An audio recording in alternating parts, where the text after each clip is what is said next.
Bonsoir, merci d'être venu écouter cette conférence. Donc, je vous présente Madame Annie Lacroirie, qui vient gracieusement nous parler de la stratégie du choc. Madame Annie Lacroirie est professeure d'histoire contemporaine.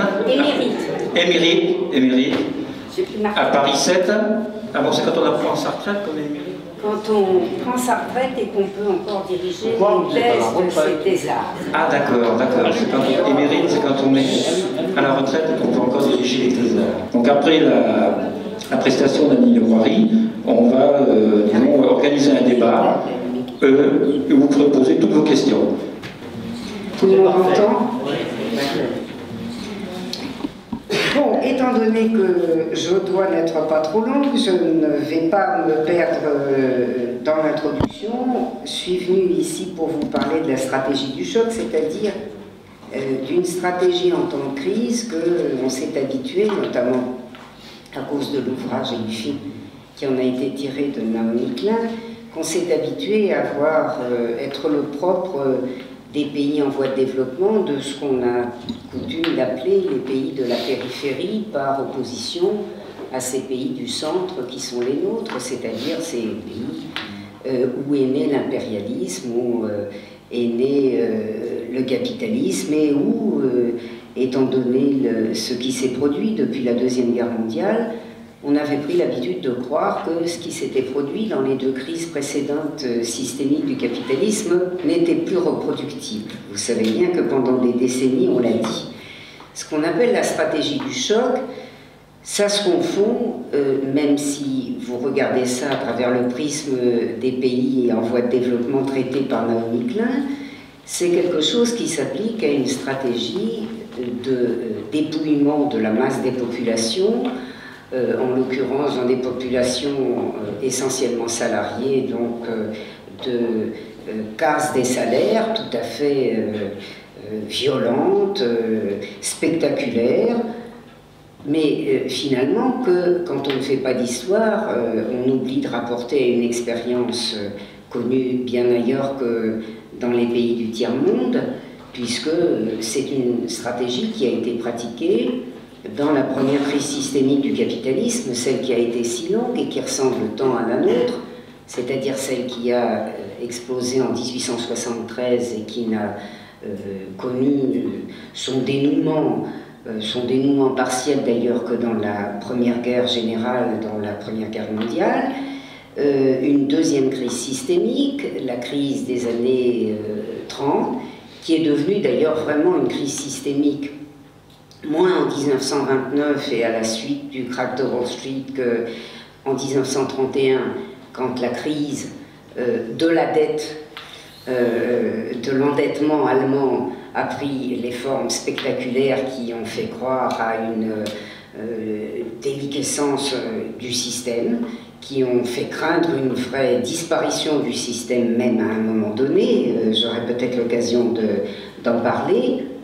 Et finalement, à force d'entendre qu'il n'y avait pas de crise et de ne pas vouloir exposer les réalités, c'est-à-dire la crise de très grande ampleur qui s'est dessinée au tournant des années 1960, on ne s'est pas aperçu que cette crise n'était pas résorbée, qu'elle durait autant que la crise de 1873, et qu'elle pouvait déboucher sur une série de crises systémiques dont nous venons de vivre quelques-unes.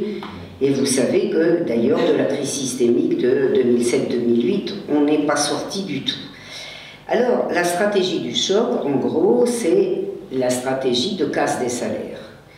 Et cette stratégie de casse des salaires, et ça implique évidemment de réfléchir sur les exemples historiques, c'est une stratégie qui ne se traduit pas seulement par la diminution des salaires, mais évidemment qui suppose tout un ensemble de conditions réalisées, puisque vous ne cassez pas les salaires finalement aussi facilement que ça, quel que soit le rapport de force, quelle que soit les configurations ouvrières, les répartitions, les rapports de force syndicaux, n'est pas si facile après tout de diminuer les salaires de 5, de 10, de 15, de 25% sans que les populations réagissent.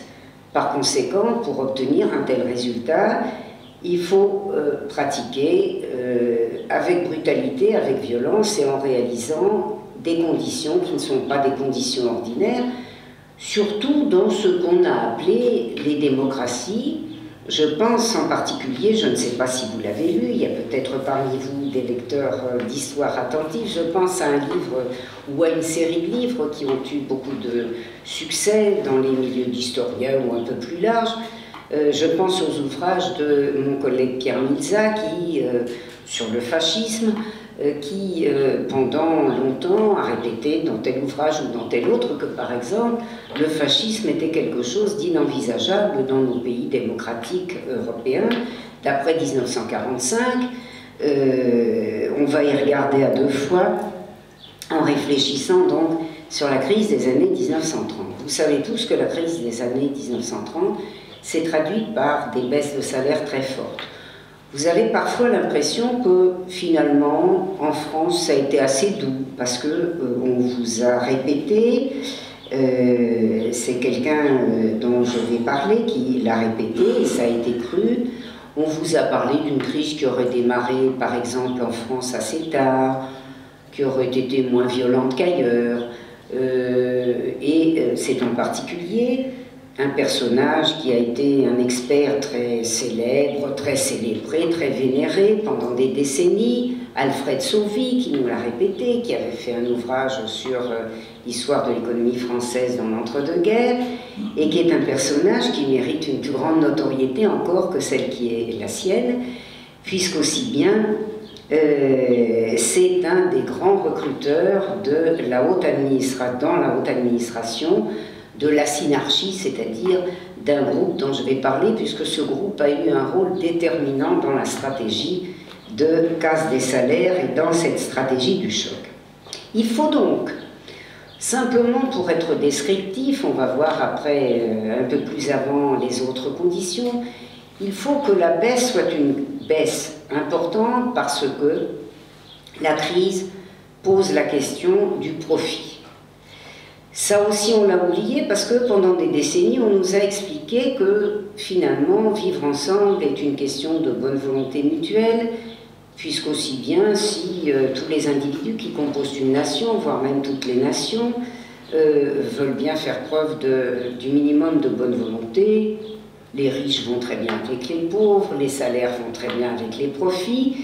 Et comme la théorie économique a beaucoup reculé, et que je ne parle pas seulement d'ailleurs de la théorie de Marx, même la théorie des prédécesseurs de Marx qui montrait quand même qu'il y avait une tradition formelle, structurelle entre le salaire et le profit, et qu'il variait en sens inverse, on a oublié que si le profit est atteint, que si s'effondre, que si les marchés s'écroulent, le profit est menacé et que la caractéristique des sociétés capitalistes, c'est que le capitalisme contrôlant les organes de pouvoir, et notamment l'État, il préférait que les crises aient pour traduction la baisse, non pas des profits, mais exclusivement des salaires. C'est ce qui s'est fait dans les années 1930, c'est ce qui s'est fait à d'autres occasions, c'est ce qui s'est fait dans les années 1880 en Europe et ailleurs, et ça a imposé donc une baisse de salaire extrêmement profonde, violente, d'ailleurs prônée avec beaucoup d'autorité par les gens qui détenaient le pouvoir. Alors je vais vous lire un texte simplement, puisque j'ai dit qu'au début je serais descriptive, je vais vous demander après de me situer à peu près l'époque. Voilà, je vais vous lire un texte d'un bulletin quotidien de la Société d'études et d'informations économiques, je ne vais pas vous dire de quand. Vous voyez, c'est un titre un peu banal, études et informations économiques, et les gens qui font ce genre de publication adorent ces titres avec économique, social, là il nous manque social. qui dit la chose suivante, voilà, la question, face aux troubles économiques européens, qui a deux causes profondes, c'est d'analyser d'abord la première cause profonde, c'est-à-dire de liquider l'État-providence. Le trouble économique européen a deux causes profondes, je le cite. La première, c'est la gangrène socialiste, comme le prouvent surabondamment les exemples allemands, autrichiens, voire anglais. L'accroissement ininterrompu des charges sociales, le recours incessant à l'État-providence sont inconciliables avec une saine gestion financière et, partant, avec un retour à l'équilibre économique. Si je vous dis la deuxième cause, vous savez, vous allez tout de suite savoir de quand est le texte. C'est la politique allemande de veto contre les réparations, mais ça c'est secondaire. C'est pas ça vraiment qui a créé les difficultés, c'est l'État-providence, et donc la nécessité, bien entendu, de se débarrasser de cette bande de fainéants qui ne font rien, qui ont des salaires bien trop élevés pour leurs activités. Qui est l'auteur de cette diatribe dans le bulletin quotidien de la Société d'études et d'informations économiques, qui n'est autre que le bulletin quotidien du Comité des Forges, du 25 juin 1931, c'est un certain André-François Poncet qui avait été envoyé, qui avait dirigé la presse du Comité des Forges, c'est-à-dire une très grosse partie de la presse nationale et parisienne, avec notamment le journal des débats, la journée industrielle, des participations dans des tas d'organes, et qui avait donc dirigé la presse du Comité des Forges, qui avait été envoyé en 1923 pour s'occuper de la presse à l'époque de l'occupation française de la Ruhr, et qui, parce qu'on n'est jamais bien servi, si bien servi que par soi-même, et parce que le Comité des Forges avait l'habitude de choisir nos ambassadeurs à Berlin, qui réglaient très bien les questions métallurgiques, qui est envoyé quelques mois plus tard comme ambassadeur à Berlin, où il demeure jusqu'en 1938, novembre 1938, date à laquelle il s'en va porter ses services en Italie pour des tâches à peu près équivalentes.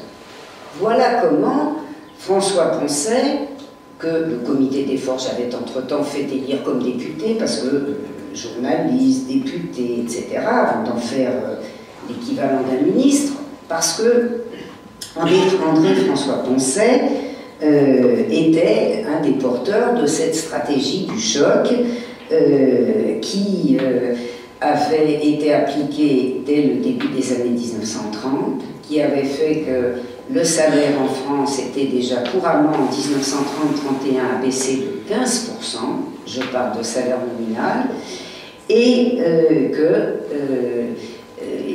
la baisse des salaires avait fini par rencontrer en France des conditions de résistance plus grandes qu'ailleurs, ou souvent plus grandes qu'ailleurs, puisqu'aussi bien on avait enregistré en France en 1936 une réaction ouvrière, une réaction populaire telle que la baisse continue des salaires avait été freinée, elle avait même été contrariée par une hausse générale des salaires, et que ça avait fâcheusement freiné les projets dont je vais parler. En revanche, pour décrire toujours la stratégie du choc, comment est-ce que cette stratégie du choc a une chance d'être mieux acceptée? Par quelque chose que le travail de Naomi Klein montre très bien. Pour que la stratégie du choc soit vraiment une stratégie du choc, il faut qu'elle provoque une espèce d'effet de surprise, non seulement de surprise, mais de stupeur, et qu'elle donne à ses victimes le sentiment d'une absurdité totale. C'est un élément très important, le caractère absurde, parce que c'est un moyen, évidemment, d'éviter que les victimes ne se rebellent. Quand on vous fait quelque chose qui n'a ni queue ni tête et que vous ne comprenez pas, et d'ailleurs ça me rappelle le mouvement à l'université en 2009, où des collègues se posaient des questions sur ce qu'ils appelaient l'absurdité des réformes de l'université, dont certains aspects étaient effectivement complètement stupides. Vous voyez, vous allez faire un examen de langue, vous allez prévoir un oral autre chose que des épreuves orales de langue, où vous provoquez la stupeur chez les collègues, eh bien vous pouvez provoquer la stupeur autrement. En particulier, une méthode très efficace pour provoquer la stupeur a été de réclamer, depuis le début des années 1930, alors que la durée réelle du travail s'effondrait devant la généralisation du chômage, l'augmentation de la durée légale du travail. Alors ça ne vous surprendra pas, puisque c'est un thème qui a été ces temps-ci développé à loisir. Et je vous donne cet exemple que je donne très souvent. Ceux qui m'entendent quelquefois doivent avoir le sentiment d'une répétition gênante, mais c'est tellement beau qu'on ne peut quand même pas renoncer à ça. Alors d'abord, il y a évidemment le rétablissement, puisque le rétablissement de la véritable possibilité en France de la stratégie du choc, c'est vraiment 1938, après les souffrances de 1930, de 1931, 1936, il y a un petit répit, et puis c'est 1938 où la classe ouvrière française connaît des revers très importants, en particulier avec la grève générale de novembre, ou avec l'échec d'ailleurs de la grève générale de novembre, avant même la grève générale, une ou deux semaines avant. Et donc, là, les salariés sont pris au piège, et on décide de rétablir les 48 heures de durée légale, alors même que le gros acquis de 1936, c'était les fameuses 40 heures, qui n'étaient somme toute qu'une adaptation à la durée réelle du travail, puisque la durée réelle du travail en 1936 et dans les années suivantes, c'est en gros 36-37 heures par semaine. Et par exemple, dans les usines, la grosse punition de 1938, c'est dans des usines comme Renault, qui font 30-32 heures par semaine, d'établir, et c'est une consigne générale du CNPF, de la Confédération Générale du Patronat Français, ancienne Confédération Générale de la Production Française, qui est devenue Confédération Générale du Patronat Français en juillet 1936, la consigne générale, ça a été d'établir les 48 heures, et d'établir les 48 heures, ou d'établir, quoi qu'il en soit, la semaine de travail sur 6 jours. Certains d'entre vous connaissent le fameux discours de Reynaud, et on ne connaît pas la première partie du discours. J'annonce au monde, et en particulier à des voisins à l'Est, j'annonce au monde que désormais, la semaine, j'annonce à l'étranger que désormais, la semaine des 2 dimanches est terminée. La semaine des 2 dimanches, ça veut dire supprimer le samedi, la semaine anglaise, comme on avait dit à l'époque du Front populaire, et ça signifie établir 30 ou 32 heures sur 6 jours. Et ça signifie, par exemple, dans une banque, dans une grande banque des boulevards, des grands boulevards parisiens, entre les métros Bonne Nouvelle et Opéra, ça signifie, dans une banque avec des employés féminines, par exemple, de supprimer le dimanche, et ça donne lieu à un dialogue entre le directeur de la banque et une jeune femme, une jeune secrétaire catholique, très raisonnable, bien pensant, bien élevée, etc., et qui dit à son sous-directeur que les 2 demi-journées de congé qu'on ne peut jamais bloquer en une seule, ça crée aux femmes des difficultés insurmontables, et elle demande que monsieur le sous-directeur ait la bonté de refaire les choses autrement, et elle dit la banque n'en marcherait pas plus mal, pourquoi prendre une mesure si inhumaine? Et il ricane et il lui répond, mais parce que nous vous tenons, ma petite, maintenant. Voilà comment la stratégie du choc passe mieux avec cette absurdité qui consiste à déplacer des femmes 2 fois quand on peut les déplacer une, et sur une seule journée, à faire travailler 6 jours des ouvriers qui travaillent sur 30 heures.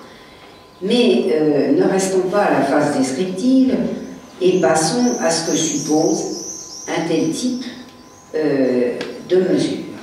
Un tel type de mesure, vous me direz, après tout, qui étaient des mesures de casse des salaires qui n'avaient pas commencé avec les années 1930. Parce que, je le dis, parce qu'on a beaucoup développé d'illusions ces derniers temps à la mesure de la destruction de l'enseignement d'histoire. Finalement, moins les gens savent ce qui s'est passé, plus ils sont prêts à croire n'importe quoi, puisqu'on leur dit par exemple que telle chose est nouvelle, c'est neuf. Bah, évidemment, c'est neuf, puisque les ignorants ne savent pas que ça n'est pas neuf. Donc on nous a beaucoup dit qu'il y a des périodes, on nous a même dit par exemple, vous voyez, que le salaire, c'était un salaire fordiste. Alors par exemple, Ford, qui était un monsieur très gentil, établissait des salaires extrêmement élevés dans ses usines. C'est pour ça d'ailleurs que ses ouvriers avaient des voitures. C'est d'une haute fantaisie, puisque les usines Ford connaissaient à peu près le taux record aux États-Unis de ce qu'on appelle le turnover, c'est-à-dire le renouvellement de la main-d'œuvre, tellement Ford c'était le bagne, et Ford n'a jamais pratiqué de hauts salaires pour permettre à ses ouvriers d'avoir des voitures. C'est de la plus haute fantaisie. C'est de la plus haute fantaisie comme le fait que le patronat aurait été généreux sur les salaires dans les années 1920. Il y avait une stratégie, bien entendu, de baisse des salaires. Il faut relire les pré-marxistes et Marx pour savoir ce que c'est que la tendance, évidemment, structurelle à la baisse des salaires. Mais dans cette période de crise, où les marchés se sont effondrés, où les marchés ont pu s'effondrer de 30%, de 40% en 2 ou 3 ans, bien entendu, pour baisser les salaires aussi violemment, il fallait envisager des mesures.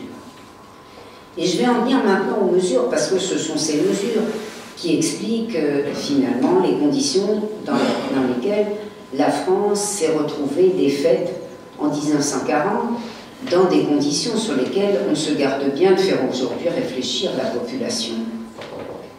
Alors même que Marc Bloch avait pensé, en sa grande honnêteté intellectuelle, qu'on assisterait à la situation inverse, puisque lui, il avait compris ce qui s'était passé dans les années 1930 et en 1940, et il pensait que les Français seraient bientôt informés de ce qu'on leur avait fait. Et bien, Marc Bloch est mort en 1944, vous le savez, tué par les Allemands, et Marc Bloch est mort, et ce qu'il croyait, c'est-à-dire le fait que les Français seraient bientôt informés de ce qui leur était arrivé, de ce qu'on leur avait fait, de ce que ceux qui les dirigeaient leur avaient fait, de ce que ceux qui les dirigeaient vraiment leur avaient fait, eh bien, Marc Bloch s'est trompé puisqu'on ne nous l'a pas raconté. Et que pour le comprendre, il faut faire de l'histoire. Et que pour faire de l'histoire, il faut aller aux sources. Et que c'est précisément ce qui est devenu très difficile ces dernières décennies, non pas parce qu'on ne peut pas aller aux sources, mais parce que quand on y va, on a des ennuis, et que pour ne pas avoir d'ennuis, il y a beaucoup de gens qui choisissent finalement d'y recourir très peu, ou d'y recourir dans des domaines moins dangereux que ceux dont nous traitons aujourd'hui. Pour casser les salaires, il avait fallu envisager, et ça ne datait pas de la crise, une première chose, qui était seriner aux Français que l'État était mal gardé et qu'il fallait envisager sa réforme. Il fallait réformer l'État. Alors c'est joli ce terme de réforme de l'État. Tout le monde adore les réformes. Réforme de l'État, quand on regarde en bon français ce que les choses voulaient dire, ça signifiait d'ores et déjà adopter un modèle qui avait été considéré comme excellent par les dirigeants français, par les dirigeants de l'économie, c'est-à-dire le modèle italien. C'est-à-dire un État qui ne serait plus bridé par des forces gênantes. Ces forces gênantes, c'était quoi? C'était le Parlement. Alors, vous me direz, le Parlement, qu'est-ce qu'il faisait dans ces périodes-là? On me dirait, il y avait un régime parlementaire, le Parlement avait certains droits, c'est vrai que finalement, il n'en avait pas beaucoup quand on regarde les choses de près. Il en avait quand même un peu. C'était un régime parlementaire, théoriquement évidemment, il votait le budget, il avait l'initiative des dépenses, l'initiative des projets de loi entraînant des dépenses. Je vous rappelle quand même que ça n'existe plus depuis 1958. Hein. Parce que là aussi, comme personne n'a lu la Constitution, presque,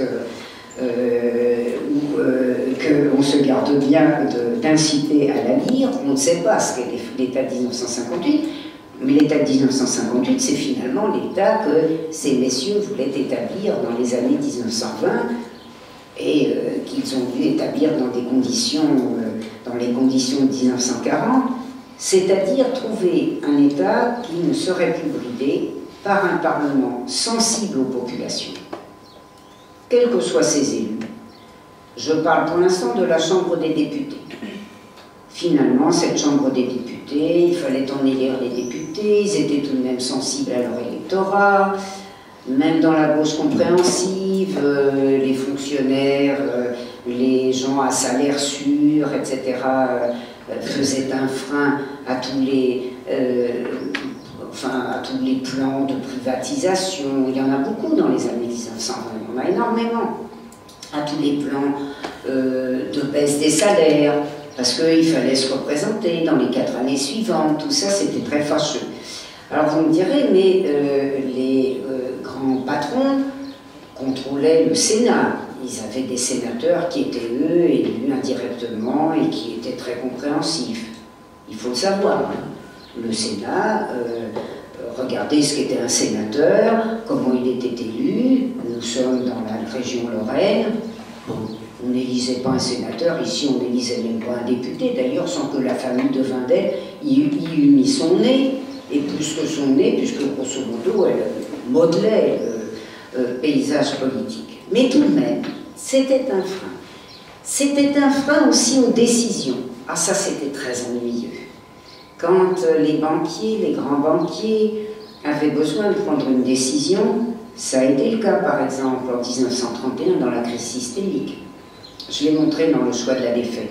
Parce qu'on ne comprend jamais les choses compliquées que quand elles sont exposées, comme c'est le cas pour l'historien, de manière simple.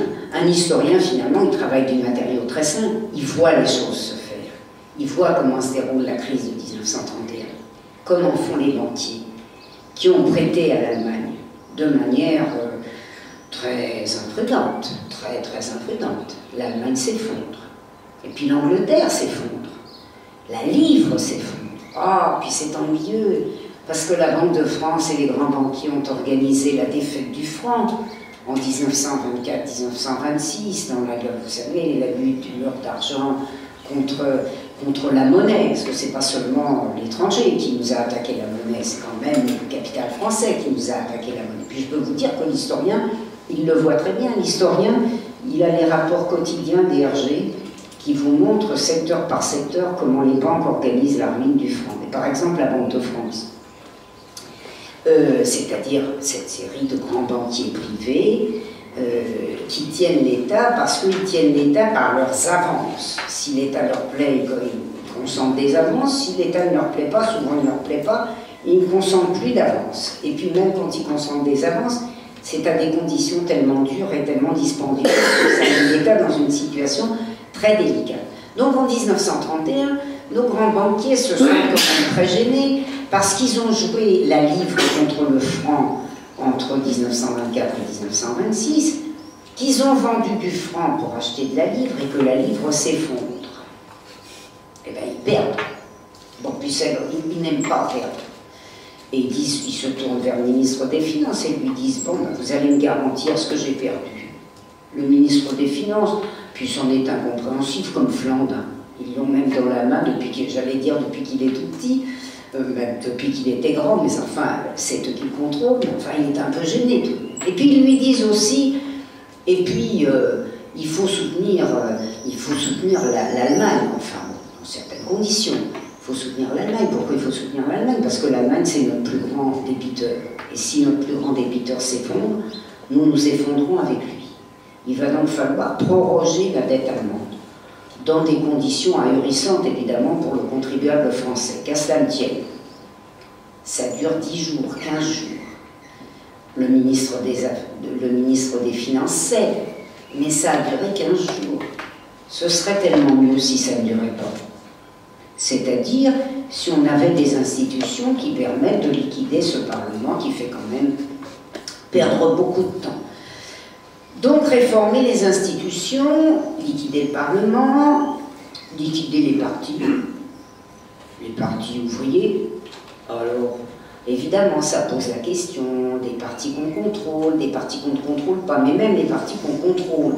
Les partis ouvriers, les partis de gauche, même si on les contrôle partiellement, ce sont quand même des partis qui s'appuient sur des partis, sur des fractions revendicatives de la population, qui sont sensibles.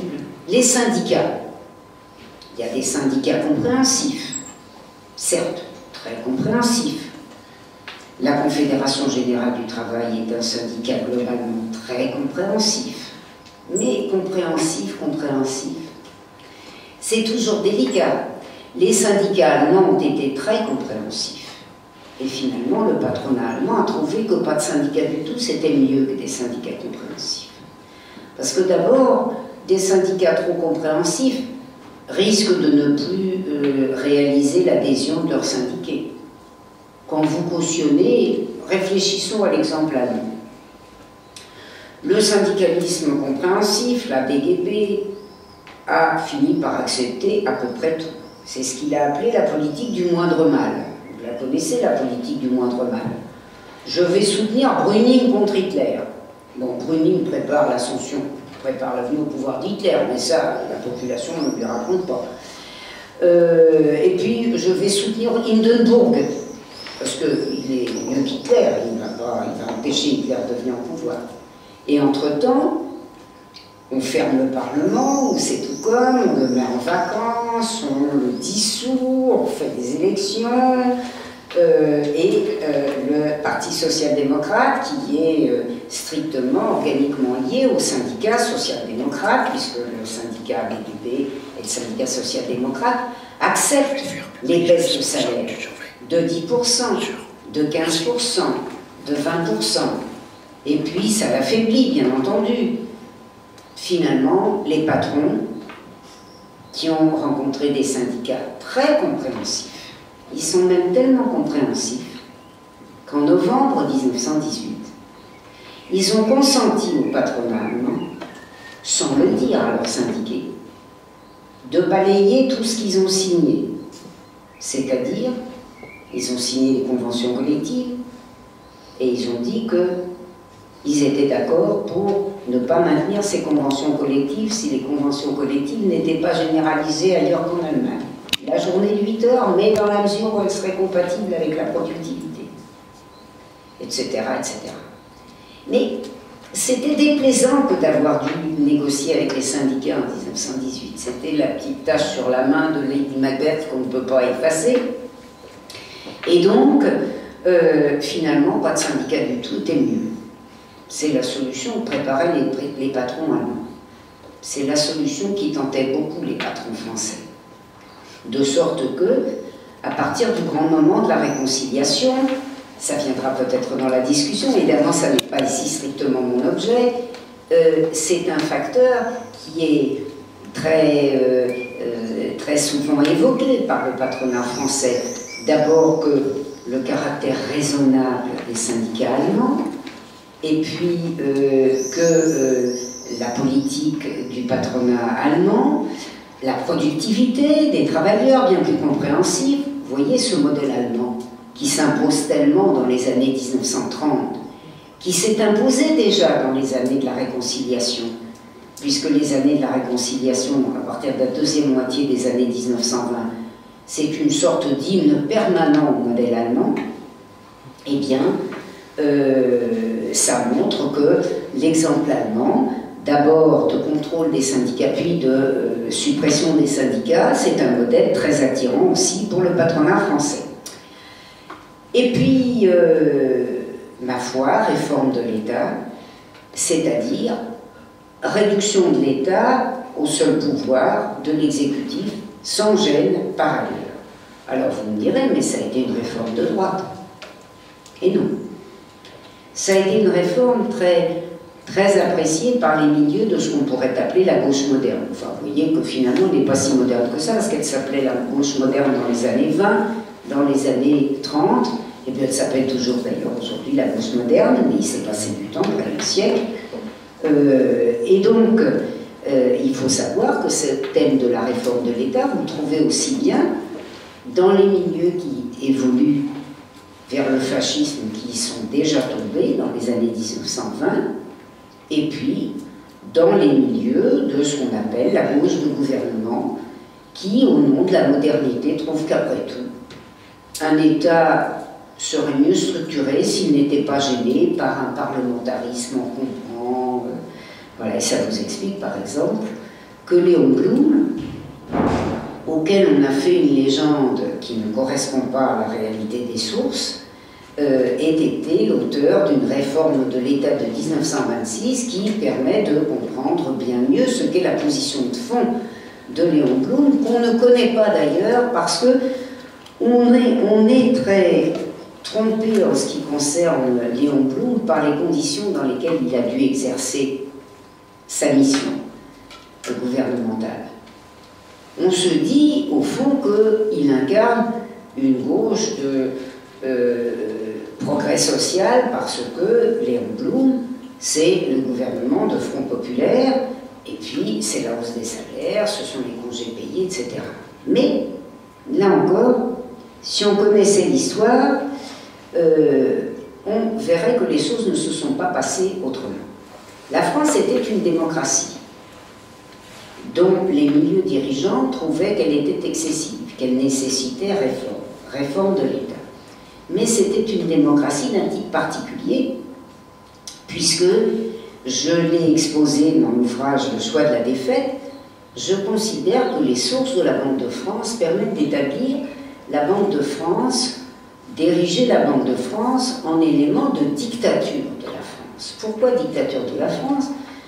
Parce que la grande banque privée, qui avait été, vous le savez, la pourvoyeuse de fonds du coup d'État du 18 Brumaire, s'était fait remercier de cette contribution éminente à celui qui allait devenir l'empereur, en se faisant accorder une part de pouvoir que la population ne connaissait pas, mais qui était déterminante.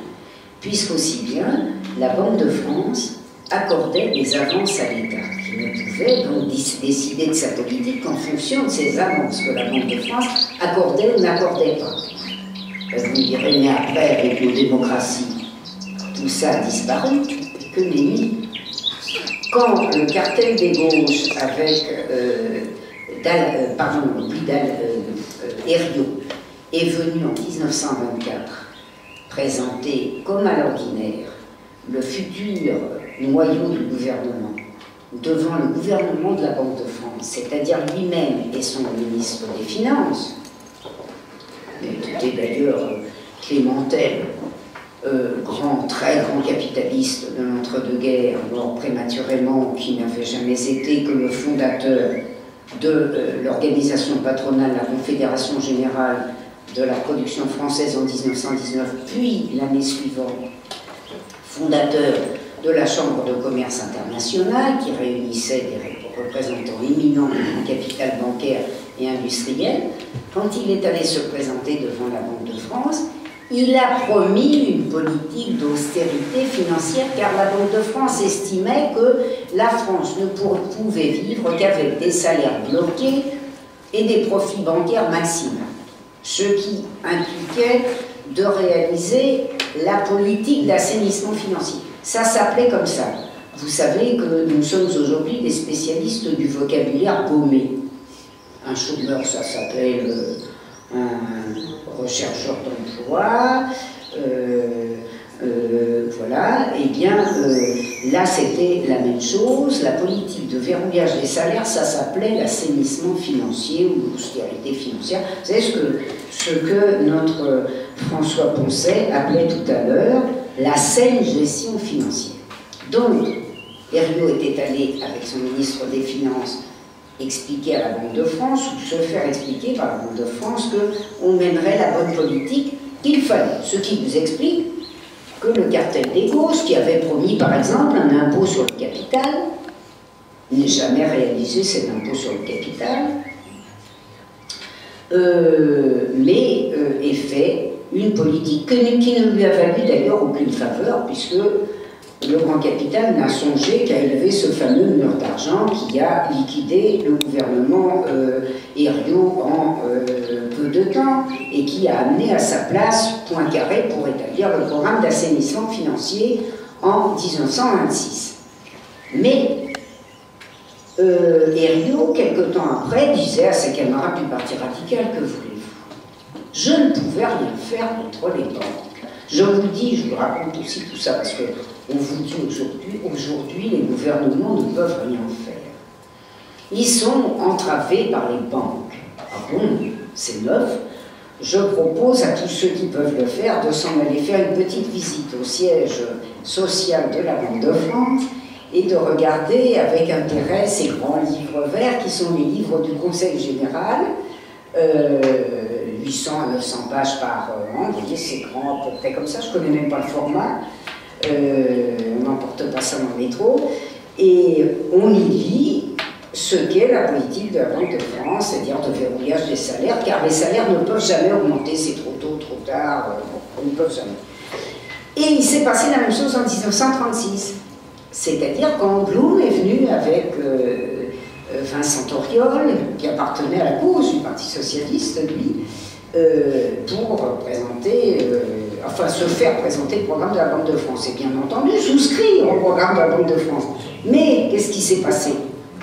Il s'est passé ce qui s'est passé au printemps 1936, qui a fait que le patronat est venu supplier à deux genoux. Alors je peux vous le dire, parce que en plus je l'ai vu dans les archives de la Chambre de commerce du Congrès national ou de l'Assemblée générale des chambres de commerce de France, réunies là où ils sont toujours d'ailleurs, avenue de Friedland, et commentant début juin cette affreuse période où les masses débordaient de partout et où on était venu supplier Blum de faire quelque chose, de faire arrêter ça, parce que vraiment ça n'était pas possible de continuer comme ça.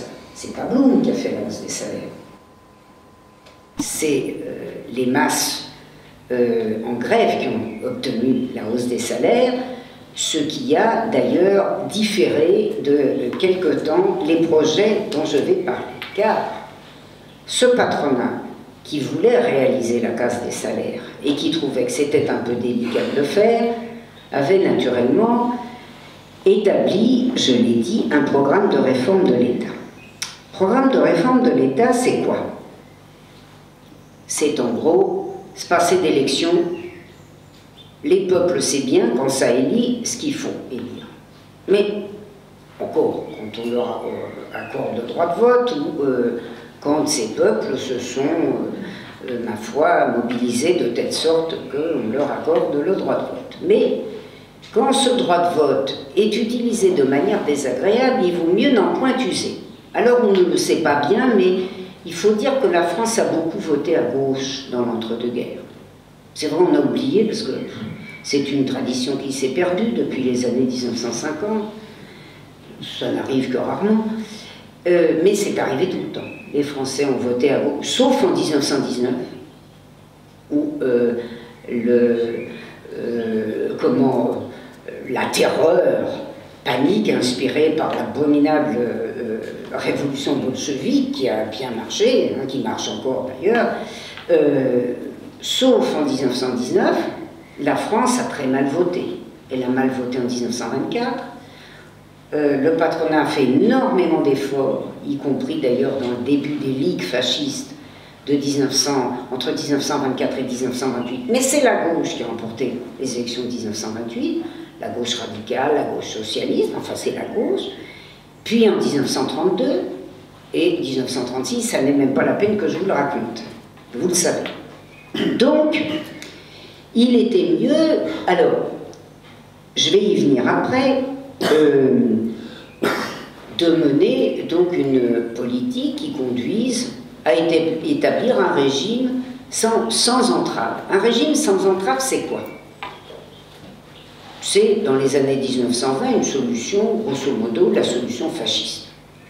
Alors vous me direz, mais non, pas en France, on n'a pas du tout voulu pratiquer une solution fasciste en France. Chez nous, nous n'avons éventuellement que des hommes politiques musclés, on nous a dit. Ça, c'est mes collègues de Sciences Po qui aiment bien cet adjectif pour les hommes politiques qui ne seraient pas fascistes, comme vous voyez par exemple le colonel de La Rocque, Non, ce sera un démocrate un peu ferme, mais pas du tout un fasciste. D'ailleurs, Le Monde nous l'a dit, nous l'a affirmé, donc c'est sûrement vrai. Et il y a même la famille de Larocque qui s'est payé un publiciste pour le dire, Jacques Nobécourt, qui a fait 1200 pages sur de Larocque pour démontrer qu'il n'était pas fasciste. Mais enfin, mes sources à moi, qui sont modestes, qui ne sont que des sources historiques, établissent le contraire. De Larocque était bien fasciste, son mouvement était bien fasciste, toutes les ligues étaient bien fascistes, et en tout cas, à moins qu'elles ne soient pas spécialistes de l'affaire, la police clamait sur tous les tons depuis 1924 que les ligues qui étaient constituées étaient des ligues fascistes, et qui voulaient une solution fasciste, c'est-à-dire, comme en Italie, une solution sans parlement, sans parti ouvrier, éventuellement sans parti du tout, sauf le parti fasciste, voire même d'autres moutures ailleurs, mais enfin, en Italie c'était le parti fasciste unique, pas forcément le parti unique, hein. Et puis, évidemment, la suppression des syndicats, eh bien c'est ce qui a été préparé en France. Je veux dire, dans les années 20 déjà, si vite, eh bien oui. Et même des complots. Ah, les complots, vous savez bien, les complots, c'est inventé par des complotistes. Ben, écoutez, à moins qu'on ne m'explique par exemple que Allende est tombé de son balcon de la Moneda par hasard et que Pinochet s'y trouvait également par hasard, on a appris par des sources déclassifiées assez tôt des États-Unis que finalement il n'était pas tombé par hasard. Eh bien, chez nous, le patronat avait, par exemple, de 1924 à 1926, commencé à étudier ces projets. De 1926 à 1928, avait établi un putsch, un plan de putsch lyottais, parce que le grand patronat se servait aussi beaucoup de ces militaires qui lui vouaient un culte d'autant plus grand que, prenant une retraite précoce, il passait en général cette retraite dans les conseils d'administration et certains de nos plus éminents dans des conseils d'administration particulièrement prestigieux. Et donc, il y avait eu ce putsch lyottais auquel on avait fini par renoncer en 1928, mais pour lequel d'ailleurs on avait utilisé un clerc tout à fait obscur, si je puis dire, clerc C-L-E-R-C, c'est-à-dire un certain Emmanuel Suard, qui venait d'un séminaire de Laval, qu'on avait envoyé à Strasbourg pour utiliser le prétexte des querelles religieuses et des attaques contre les vilains laïcs du gouvernement français. En fait, on préparait un putsch fasciste, et ayez-le en tête, parce que c'est ce même Emmanuel Suard qui, ayant très bien agi dans le sens où on le lui prescrivait de 1926 à 1928, n'a même pas retrouvé son séminaire de Laval, ou à peine, puisqu'il a connu à partir de là une carrière épiscopale absolument éblouissante, dont le terme, si je puis dire, enfin le terme de la promotion, s'est trouvé en mai 1940, au moment où la cagoule ayant tué son prédécesseur qui ne plaisait pas, il a été nommé archevêque de Paris, et qu'on l'a utilisé non seulement pour la solution fasciste intérieure, mais que même on l'a utilisé pour aller négocier avec Franco les tractations secrètes avec l'Allemagne et l'Italie autour du 20 mai 1940. Vous voyez, tout ça, c'est dans les sources, je vous assure, sources recoupées, fréquentes, etc. Et donc, cette solution fasciste, c'est la solution fasciste des années 1920, et c'est la solution fasciste qui se renforce dans les années 1930. Vous me direz, elle parle de grandes banques, de grands industriels, et c'est qui exactement? Eh bien, dans ce groupe qui avait décidé de se doter de bonnes institutions et d'une réforme de l'État convenable, il y a un groupuscule, tout petit, qui s'était reconstitué en 1922, dans le cadre d'ailleurs de projets, pas seulement français, de projets italiens, parce que, figurez-vous, ça aussi c'est un aspect qu'on ignore. qu'on ignore moins pour l'Allemagne peut-être, qu'on ignore pour l'Italie, qu'on ignore pour la France. La solution fasciste italienne est une solution internationale, du capital international. Elle s'explique parce que, ma foi, dans le cadre de l'endettement de l'Italie, de la rénovation bancaire nécessaire, eh bien les banquiers internationaux ont dû intervenir et qu'ils ont trouvé, les banquiers italiens aussi, hein, ont trouvé que finalement la solution de Mussolini était meilleure que toutes les autres. Et puis, c'est un peu plus connu. La solution allemande, mais pas vraiment non plus. La solution allemande a été une solution bancaire internationale. C'est-à-dire, on vous proroge la dette, mais il va falloir trouver une solution pour que le peuple allemand supporte la dette, c'est-à-dire évidemment une main de fer. Hein? Parce que vous vous dites, mais l'Allemagne, la dette, elle n'a rien payé, l'Allemagne. Ne pas confondre les réparations de l'Allemagne, que l'Allemagne n'a pas payé, en effet, dont elle a payé 13% en tout, de la fixation définitive de 1921, mais l'Allemagne a payé sa dette privée jusqu'au bout. Elle l'a payée jusqu'en avril 1945, puisque le dernier chargement d'or est arrivé à Bâle. Il était temps que la guerre finisse, parce que si la guerre n'eût pas été finie à cette date, eh bien, il y aurait eu un chargement suivant en mai. Donc, pour faire payer la dette, il a fallu faire payer les peuples. Et pour faire payer les peuples, il a fallu pratiquer la stratégie du choc. Et la stratégie du choc, c'était une stratégie de baisse des salaires, c'était aussi une stratégie d'un État qui mit la classe ouvrière et les salariés hors d'état de se défendre. Mais vous imaginez bien que cette solution bancaire était aussi une solution tentante pour la France. Et donc un petit groupe d'hommes qui était particulièrement représenté dans ces assises bancaires. Un petit noyau de banquiers s'était retrouvé en 1922, je ne vais pas rentrer dans les détails parce que évidemment ça a des racines, s'était retrouvé en 1922 pour constituer un petit groupe qui s'est appelé la Synarchie. Ce petit groupe, c'était un petit groupe de banquiers, grosso modo constitué de la banque Worms, qui est une banque pas très connue. Vous savez pourquoi elle n'est pas connue? Parce qu'aujourd'hui, vous ne la connaissez plus que sous forme de banques qui se sont concentrées, parce qu'elle s'est concentrée de la banque d'Indochine avec d'autres. Voilà. C'est les mastodontes actuels, ça vient de ce dont je vous parle, y compris la banque d'Indochine. Donc la banque Worms, la banque Louis II, oui, c'est la même famille.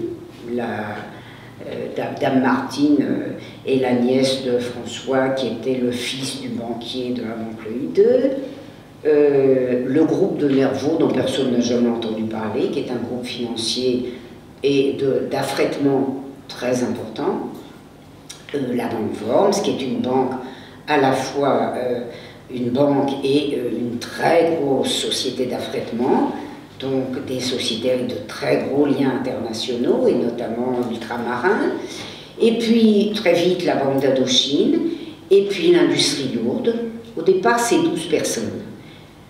Par exemple, le comité des houillères, dont le président est un des 12 synarques de la Constitution de 1922. Dans les années 30, ça fait une trentaine, un noyau dirigeant de 30. Donc, j'ai donné le détail dans le choix de la défaite. Vous y avez en gros les milieux de la banque, auxquels se joint très vite la banque d'Indochine, qui est un mastodonte, la banque d'Indochine, énorme, qui est la plus grande banque d'une France coloniale, qui a droit d'émission, qui est une banque d'émission en Indochine. Bref, tous ces milieux qui sont l'émanation, qui sont les milieux qu'incarne la Banque de France, même si tel ou tel n'est pas représenté à son gouvernement, c'est l'industrie lourde, c'est le comité des forges, c'est le comité des houillères escalité, ça devient très vite le comité des forges, et c'est un noyau dirigeant dont on ne connaît pas les dirigeants, ou dont on connaît peu les dirigeants, dont on connaît les dirigeants par les sources, mais que vous ne voyez pas tous les jours, et dont on connaît surtout les seconds lieutenants, c'est-à-dire ceux dont on connaît les noms à la différence de ceux qui demeurent dans l'ombre.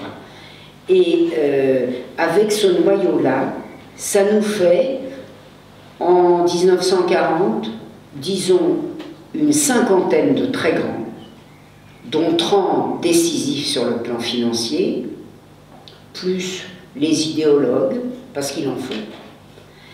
Et je vais dire justement comment cette stratégie du choc s'est incarnée dans quelque chose qui qui illustre et qui génère beaucoup de confusion. Parce que vous voyez dans cette période les milieux dirigeants de très haut niveau faire appel pour développer leur assise, pour parvenir au succès de leur projet, à des milieux qu'on n'attend absolument pas à leur côté et qui d'ailleurs ne passent pas les vacances ni les fins de semaine avec eux, mais qui sont utiles dans la stratégie de base de masse que va rendre nécessaire précisément la crise des années 1930. Ces gens recrutent d'abord, donc les grands synarques, recrutent d'abord les compétences dans les mêmes milieux qu'eux. Vous savez que c'est propre de toute société de classe, hein. Les élites se renouvellent par endogamie, hein. Et bien entendu, d'où proviennent ces grands banquiers? Ils proviennent de milieux très étroits, ils proviennent de l'inspection des finances, c'est-à-dire du milieu formé par l'école libre des sciences politiques. Ils proviennent de quelques écoles où on trouve à la fois des grands scientifiques et de belles plumes, l'école polytechnique, qui va être la grande base de recrutement aristocratique, si je puis dire, hein, de recrutement des grandes compétences. L'école normale supérieure, parce qu'il faut des plumes qui sachent se mouvoir correctement, il faut des idéologues de talent, plus un peu de centrale, par-ci par-là, enfin vous voyez. Et puis, à partir des années 1930, alors ça c'est le cadre, c'est l'appareil d'État. C'est-à-dire que dans les années 1930, c'est pratiquement tout l'appareil des finances qui provient entièrement ou presque entièrement de l'inspection des finances. Et ça signifie donc, dans les années 1930, quelque chose de nouveau. On ne se réunit plus seulement en cénacle qui décide qu'on supprimera le Parlement, on fera ceci, on fera cela. On a besoin de recruter des gens dans des milieux auxquels ces gens n'ont pas accès. Un banquier, il ne va pas recruter lui-même, ou il ne va pas lui-même, il va éventuellement recruter des syndicalistes, parfois par personne interposée, parfois directement, mais il ne va pas aller tenir le micro dans les meetings. C'est-à-dire qu'à partir de 1930, à partir du moment où déjà la synarchie recrute plus large, où est fondé le premier des comités attrape-tout, le comité X-Crise, c'est-à-dire le comité de Polytechnique qui fait réfléchir ces jeunes gens de si grand talent sur la crise et les solutions à la crise. À partir du moment donc où commence à se développer le noyau aristocratique, on passe déjà à autre chose, c'est-à-dire à la nécessité de recruter encore au-delà des journalistes, des publicistes,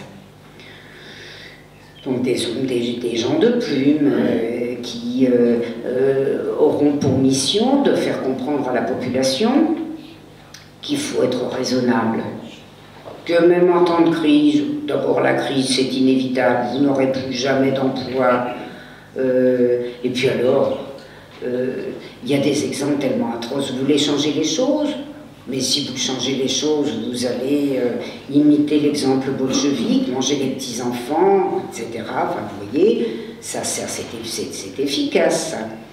Donc ça, c'est un mode de recrutement. Comme c'est un mode de recrutement secret, et qu'il y a des organisations en France qui font profession de secret, quoique ce secret soit, ma foi, très légitime et très démocratique, c'est un milieu qui recrute pas mal dans le milieu des francs-maçons. Ça vous explique d'ailleurs que pendant longtemps, on parle non pas de synarchie, qui est un terme qui explosera en 1941 dans ce qu'on a appelé le scandale de la synarchie, mais que la police elle-même, dans les premières enquêtes de 1936-1937, parle d'une sorte de franc-maçonnerie blanche, parce que cette franc-maçonnerie, ces milieux ont commencé à recruter dans ce qu'on pourrait appeler la gauche anticommuniste, pour parler clair dans l'entre-deux-guerres, puisqu'il y a une gauche social-démocrate, il y a une gauche raisonnable, puis il y a la gauche communiste. Donc celle-là, on peut éventuellement en recruter des éléments. Et la synarchie en recrute un, et de haut rang et de classe, qui est Doriot.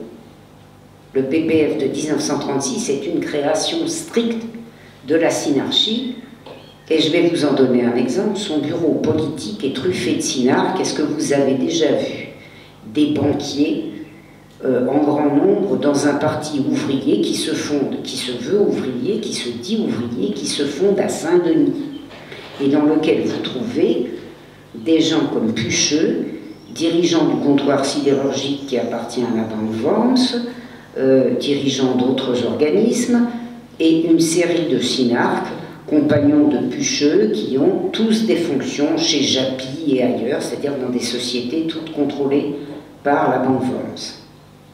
Donc on peut même se fabriquer un parti avec une recrue venue de très à gauche. Mais on peut recruter aussi des gens à gauche raisonnables. Des gens qui vont prôner l'inévitabilité des sacrifices. Et on compte parmi eux des recrues plus importantes à partir du moment où non seulement la crise s'étend, mais où la population française réagit à la crise. C'est-à-dire que le moment où les petits comités deviennent des comités plus larges, où se créent d'autres comités, c'est 1935 et surtout 1936, 1937. C'est-à-dire le moment où, pour la synarchie, l'absence de base de masse devient une catastrophe. Car on a fait des petits comités, les fameux petits comités de quelqu'un qui s'appelle Jean Coutreau, qui est un petit patron moyen, que la synarchie a recruté, que la Banque Vence a recruté, à prix d'or, à qui elle a donné un statut qui a sidéré les policiers quand on l'a retrouvé en bas de son appartement, comme dit mon collègue d'art, suicidé. Mais il y a eu une épidémie de suicide après lui, et puis ce qui est embêtant, c'est qu'il prévoyait une épidémie de suicide avant même son suicide à lui. Et donc, Jean Coutreau a formé les premiers comités, le comité X-Ris, puis bien d'autres, je donne la liste dans mon ouvrage. Dans ces comités, on a recruté non seulement des polytechniciens, des normaliens, des professeurs d'université, et on a recruté quelques syndicalistes. Qu'est-ce qu'on pouvait faire de mieux que de recruter des gens qui avaient une crédibilité pour développer les thèses du nécessaire sacrifice? Il faut baisser vos salaires, il faut accepter que les profits soient élevés pour créer les emplois de demain, il faut accepter les sacrifices nécessaires. Et donc, je ne vais pas évidemment vous dévider le bottin, mais il y en a un qui est particulièrement important, qui est René Belin, le second de jour, c'est-à-dire du secrétaire général de la CGT, celui qui devait être son successeur, et qui, à partir de 1934 ou 1935, suivant les sources, on n'a pas toujours de sources directes, on a beaucoup de sources directes sur Belin, moins de sources directes sur la date exacte de son recrutement, qui se fait inviter dans les assemblées de patrons, qui s'extasie, Auguste de Teuf, grand patron de l'électricité, qui dit qu'il est merveilleux, qui fait des conférences tellement extraordinaires. Évidemment, ces gens entre eux disent que ce petit postier est un crétin, mais ils le flattent, ils lui donnent de l'argent. Vous avez déjà vu un directeur général de banque, c'est Jacques Barneau, qui chapeaute Belin, qui toutes les semaines, à partir de l'été 1936, lui fait fournir les fonds nécessaires pour entretenir le journal qui est considéré comme le brûlot contre les unitaires, grosso modo les communistes, c'est-à-dire qui lui donne l'argent nécessaire pour l'hebdomadaire syndicat qui, toutes les semaines, explique que les communistes noyautent les syndicats, qu'il faut que les syndicalistes soient raisonnables, qu'il faut s'entendre avec l'Allemagne. Et alors, certains connaissent Belin, certains ne savent pas ce qui s'est produit pendant la guerre, moment au fond où la stratégie du choc a connu son extension maximale. Tous ces gens qui avaient été recrutés, tous ces gens qui avaient donné aux salariés l'impression que flottait un nouvel air du temps, qui arrivait comme ça, spontanément, dans les assemblées syndicales, dans les autres assemblées, eh bien tous ces gens étaient des gens qui, les syndicats supprimés, ont conservé toutes leurs prébendes, les ont même fortement améliorées, et sont partis précipitamment en août 1944 parce qu'ils avaient eu des prébendes qui devenaient en août 1944, même quelque temps avant, sérieusement compromettantes. Et si vous voulez, c'est ce que nous donnent les archives. Personne ne vous parle de ces syndicalistes qui ont déserté le camp finalement de leur classe d'origine. Vous vous dites, en 1940, la CGT a été dissoute dans cette période de triomphe de la stratégie du choc, puisqu'aussi bien on est parvenu à une situation qui en 1944 avait quand même signé 50% de baisse du pouvoir d'achat. Eh bien, vous ne savez pas que ces gens ont magnifiquement prospéré de 1940 à 1944, tandis que des militants syndicaux fidèles à leur classe d'origine croupissaient dans les prisons depuis 1939 pour un certain nombre d'entre eux. Et certains ne sont sortis des prisons d'ailleurs que pour passer au poteau d'exécution ou dans les camps de concentration, dont ils sont en général moins revenus qu'ils ne sont revenus.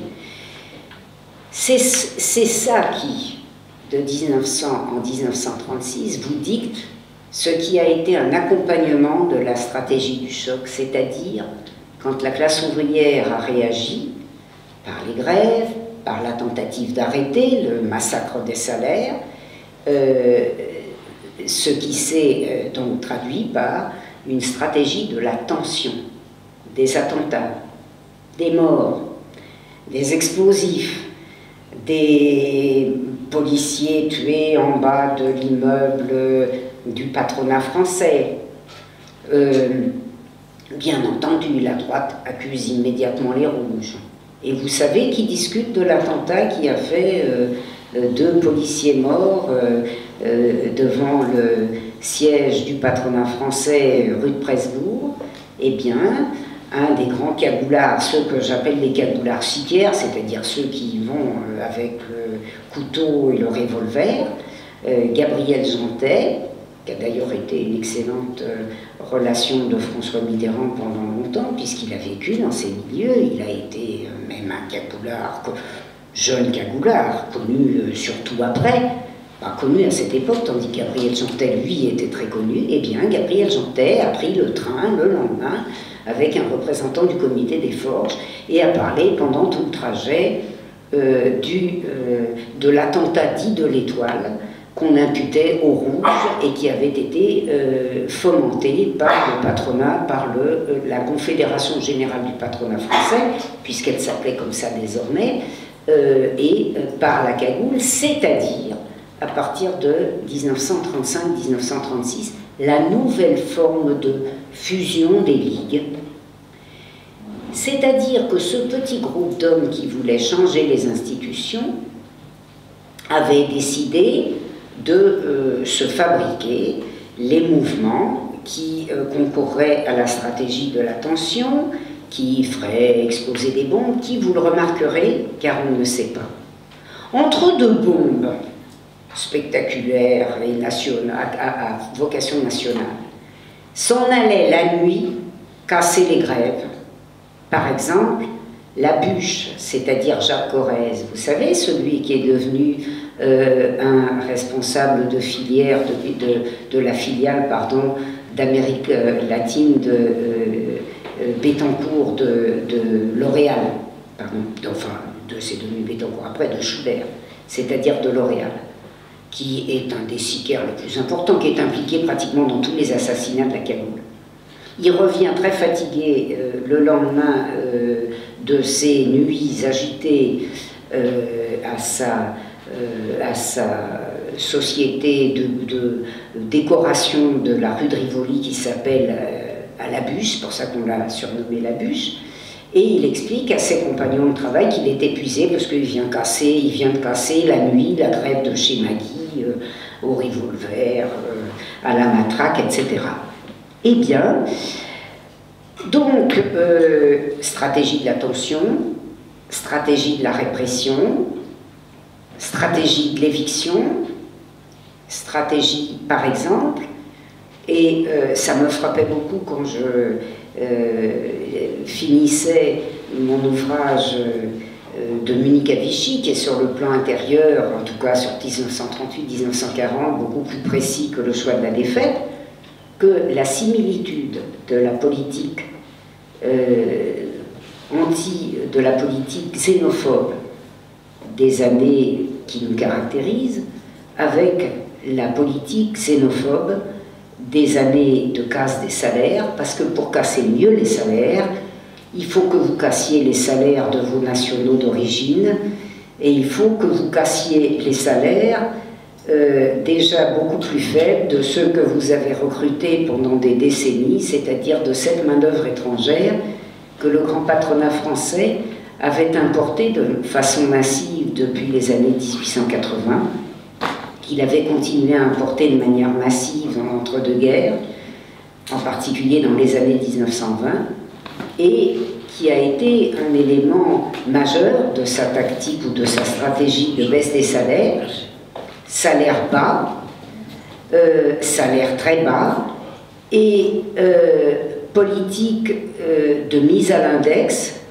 pour favoriser, pour maintenir ces salaires bas et pour faire pression bien entendu sur les autres salaires, ce qui vous explique que la politique xénophobe des années 1930 et en particulier de 1938-1940 est, ce qu'on ne sait pas, le prolégomène ou vraiment la préparation de la politique d'exclusion de Vichy, mais vous me direz, c'est sous l'effet de la pression de l'opinion publique. C'est ce qu'a cru aussi mon excellent collègue Ralph Shore, qui a fait une bonne histoire de l'immigration, mais dans laquelle il n'attribue pas au grand patronat la part qui est la sienne, car le même grand patronat qui a importé la main-d'œuvre, et par exemple, mon Henri Peyrimov, un des 12 synarques d'origine, qui avait créé cette société d'immigration de la main-d'œuvre entièrement financée par l'État, et qui a engraissé ces sociétés pour importer massivement des mineurs polonais qu'on a renvoyés avec perte et fracas dans les années 1930, eh bien, ces mêmes gens qui les recrutaient étaient des gens qui payaient les journaux chargés de dire que le chômage c'était la faute des étrangers, et c'est cette presse qui était tenue par le patronat. C'est le grand patronat qui a dicté, vous m'entendez bien, dicté, il s'est vanté de le faire dans ses assises de la Chambre de commerce de Paris. C'est lui qui dictait les décrets de mai à novembre 1938 et au-delà qui se sont accumulés contre les étrangers et qui ont mis en position d'extrême faiblesse les étrangers bien avant le régime de Vichy.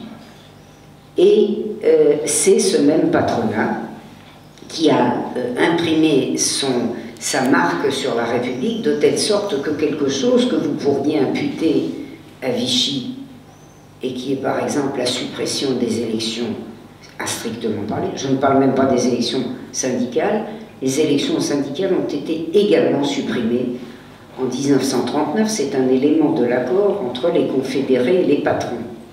Pour se débarrasser des communistes, il fallait pouvoir compter sur les confédérés, et pour permettre aux confédérés d'envahir les syndicats, il fallait supprimer les élections syndicales parce qu'ils n'avaient pas la majorité, ils étaient minoritaires.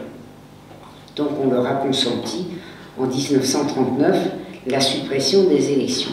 Mais avant même ça, en juillet 1939, avaient été annulées vous m'entendez bien, en juillet 1939, le 31 juillet 1939, Daladier, sur pression du patronat et sur pression de l'Allemagne.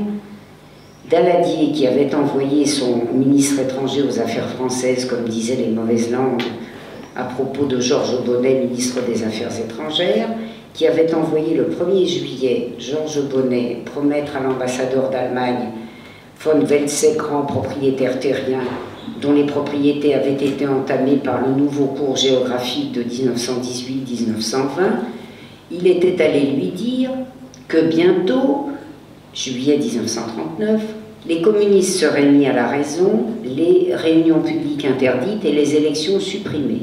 Le 31 juillet 1939, Daladier annonçait que la situation préoccupante empêchait de tenir les élections de 1940 à la date où normalement elles seraient prévues, c'est-à-dire en mai 1940.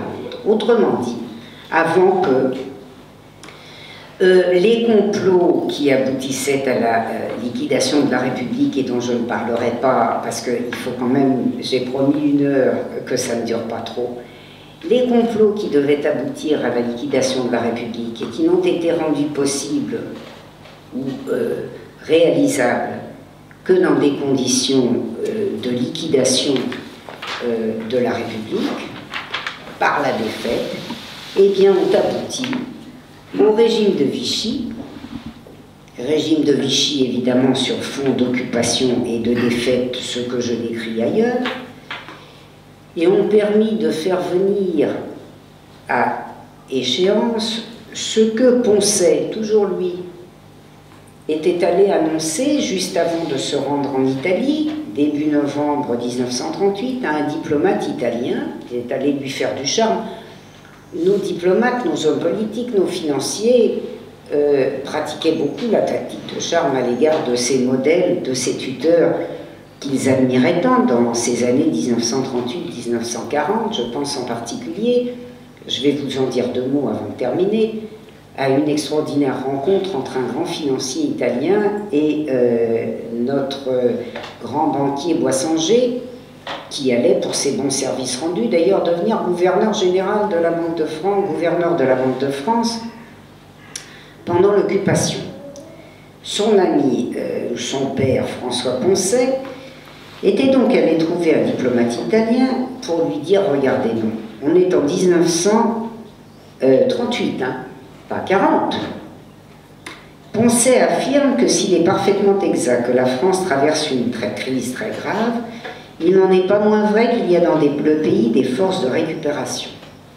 La France serait en substance, à son avis, à la recherche d'une formule d'autorité qui renforce l'exécutif et limite l'action chaotique du Parlement. Quelque chose, en somme, qui ressemble à une fascisation de la démocratie. Vous trouverez ça dans les documents diplomatiques italiens, 8e série, volume 10, page 378-380, 5 novembre 1938.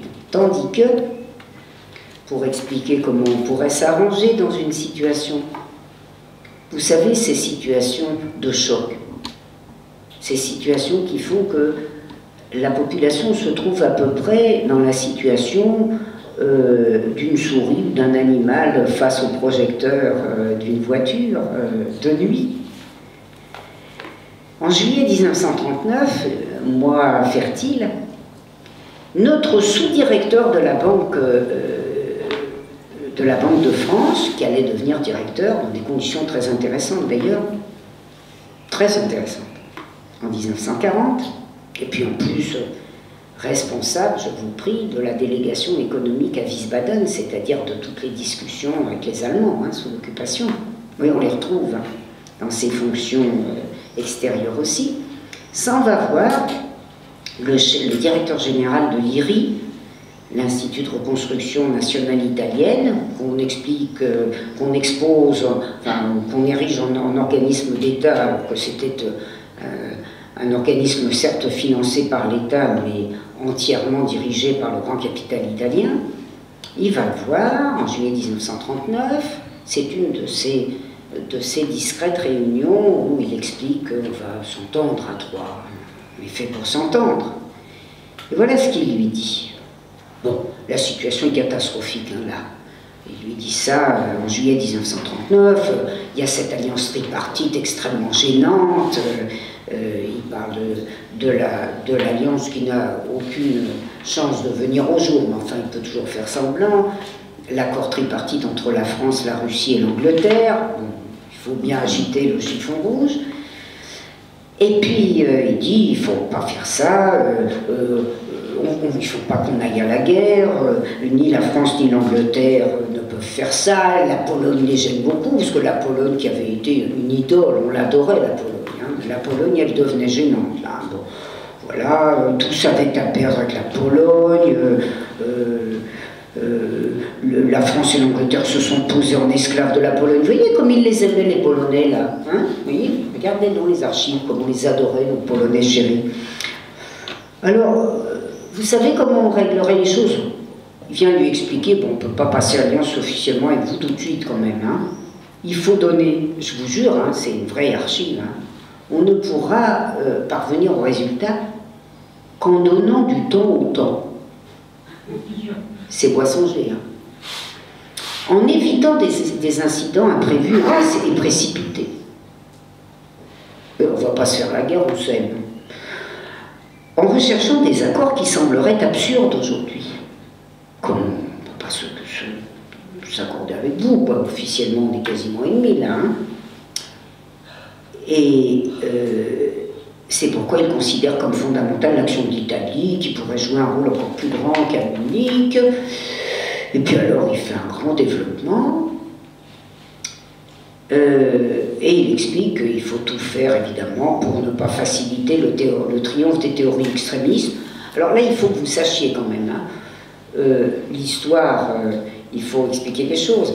Extrémiste aujourd'hui, vous voyez, c'est mode. Extrémiste c'est la droite et la gauche. À l'époque extrémiste c'était que la gauche. Mais dans les papiers de la préfecture de police, les extrémistes désignés comme tels par Chiappe et son équipe, c'est toujours l'extrême gauche. C'est jamais autre chose. C'est pas les extrémistes de droite, ceux-là, leur téléphone, on s'adore. Ah, vous préférez passer par là, vous préférez, en février 1944, vous préférez ce cheminement de la manifestation? Bien, d'accord. Non, les extrémistes, donc c'est la gauche. Et alors il lui explique donc on va déboucher sur une situation tout à fait extraordinaire qui réalisera la discipline des populations qui pour l'instant n'est pas envisageable. Mais cette discipline des populations, comme vous le savez, c'est dans les conditions de la défaite préparée qu'elle a pu s'établir définitivement entre juin et juillet 1940.